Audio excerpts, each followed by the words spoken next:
먼저 그 윤호중 장관께서 오늘 불참한 부분에 대해서 다시 한번 유감을 표하지 않을 수 없습니다. 차관님, 네, 행암 차관님, 윤호중 장관 지난 20일 SNS에 스타벅스 사용을 금지하는 조치를 게재를 하셨죠. 그죠? 네, 의원님. 예. 한번 띄워보세요. 잠시만요. 저렇게 되어 있습니다. 민주주의 역사와 가치를 가볍게 여기거나 상업적 소재로 가중한 기업의 상품은 제공하지 않겠습니다. 뭐 이런 이야기인데요. 근데 이제 이와 관련해서 해당 기업에서 CEO도 경질하고 대국민 사과를 했는데 그러고 난 뒤에도 대통령께서 또 나오셔서 스타벅스를 때리고 있습니다. 세상에 정권에 의해서 사기업의 불매운동을 강제로 하는 건 처음 봅니다. 이게 우리나라가 자본주의 국가인데 사회주의 국가가 아니지 않습니까? 이건 시민이나 국민에게 맡겨야 되는 상황인데 왜 정권이 자꾸 나서서 선전선동을 하는지 도저히 이해를 할 수가 없다. 지금 정부에서 이렇게 강경한 조치를 하는 이유가 뭐라고 봅니까, 차관님? 뭐라고? 네, 존경하는 의원님. 이 부분은 의원님이 말씀하신 것처럼 정부가 나서서 정부가 한다기보다는 나섰잖아요. 저는 보기에는 우리 명분은 그런 것 같아요. 5.18 정신을 폄훼했기 때문에 이렇다라고 해서 강경 조치를 하는 것 같습니다. 그죠? 일종의 그럴 의원님 수 있다고 이 보는데. 부분은 이제 많은 그런데 5.18 정신을 과연 이 스타벅스만 폄훼를 한 거냐? 과거에 뒤져보면 이 것만이 아니다. 2000년 우리가 알고 있는 NH 새천년 단란주점 사건 기억하시죠? 기억하시죠? 강주 5.18 관련 전야제 하러 갔다가 거기서 여자 접대복 끼고 술판 벌인 그 언론에 나온 거 기억하시죠? 기억하시죠? 제가 기사 예. 같은 거 본 기억은 그 있습니다. 당시에 임수경 전 의원이 게재한 거를 잠시 소개를 하겠습니다. 올려보십시오.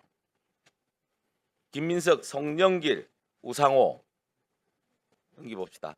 당신들은 17일 늦은 저녁부터 18일 새벽까지 강주 거른도틀 옆 새천년 NH 가로오케에서 술을 취한 채 흥청망청하고 있었습니다. 당신들은 강주를 추모하기 위해 그것에 간 당신들은 5월 17일 저녁과 5월 18일 새벽 술집 여종업 아가씨들 하나씩 옆에 끼고 술을 마시며 술에 취한 채 버너적거리고 있었습니다. 이 이야기가 나옵니다. 여기에 나온 분들이 지금 그 누구도 그 사이에 제대로 된 사과도 없었고 정치적 책임도 지지 않았습니다. 그런데 이분들이 지금 뭘 하고 계십니까? 총리도 하고 계시고 후보로 공천을 받고 뛰고 있는 분들입니다. 이런 논리라면 이분들도 당장에 지금 사퇴를 해야 되는 거 아닙니까? 어떻게 생각하십니까? 왜 이 정부는 5.18 관련해서 이중잣대를 재느냐는 거지. 내 편은 그렇게 간대하고 상대방은 그렇게 몽둥이질을 치느냐고요.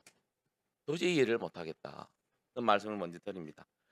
아울러 정원호 후보 이야기입니다. 95년도 판결문을 자꾸 발화해서 제가 다시 한번 뒤져봤습니다. 판결문을 다시 뒤져봤는데요. 그 정원호 후보가 판결문의 모든 걸 이야기한다고 되어 있습니다. 그 판결문 한번 올려보십시오. 뒤에 그거요. 피고인은 이 사건 각 범행 당시 심신장애의 상태에 있었다는 취지의 주장을 하고 있다. 내 술이 취해서 무슨 일이 있었는지 모르겠다고 주장했습니다. 법정에서 조사를 받으면서. 그런데 문제가 되니까 5.18 관련해서 시비가 붙어서 시민도 폭행을 하고 경찰을 폭행했다고 이야기를 합니다. 기억 안 난다는 사람이 왜 갑자기 5.18 이야기를 할까요? 차관님, 일반적인 상식에 의해서 한번 판단을 한번 해보시죠. 왜 기억 안 나다가 내가 술 취해서 몰라 하다가 갑자기 문제가 생기니까 5.18 생각이 나네. 5.18 관련해서 시비가 붙었다. 이 이야기가 과연 논리에 맞습니까? 그리고 그때 맞은 피해자가 진술을 하기를 5.18 관련해서 한 번도 언급 없었다. 그리고 사과도 한 번도 받지 않았다는 이야기입니다. 5.18 정신 폄훼하는 이 세 가지 사건에 대해서 한쪽에는 너무나 간대하고요. 한쪽은 너무 가혹하게 합니다.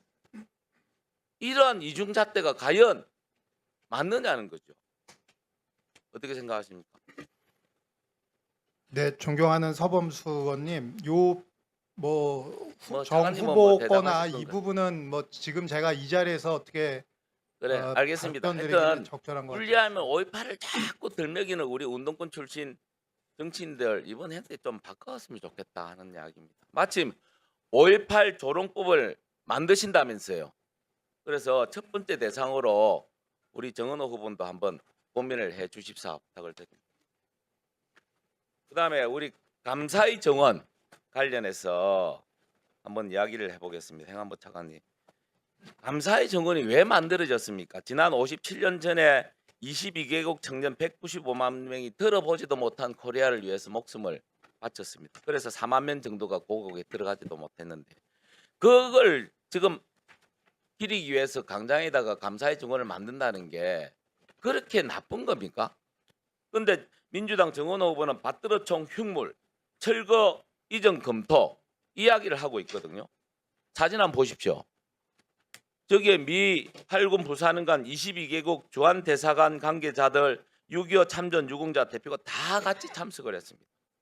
만약에 정원호 후보가 말처럼 저걸 철거를 하다, 흉물이라서 철거를 한다면 대사관 22개국 대사관에게 뭐라고 이야기를 하겠습니까?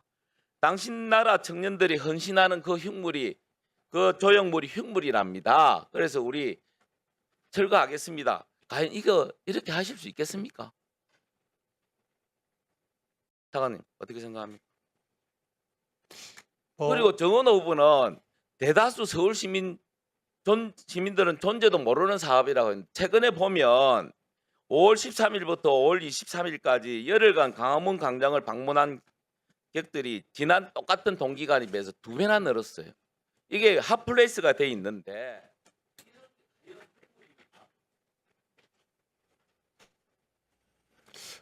의원님 뭐 개별 그 후보의 견해에 대해서 뭐 제가 행정안전부 차관이란 자리에 있으면서 이게 어떻다 저떻다 이런 자리에서 말씀드리는 것은 적절하지 않지 않나 이렇게 양해해 주셨으면 합니다. 네, 의원님. 네, 수고하셨습니다. 다음 박민규 의원님.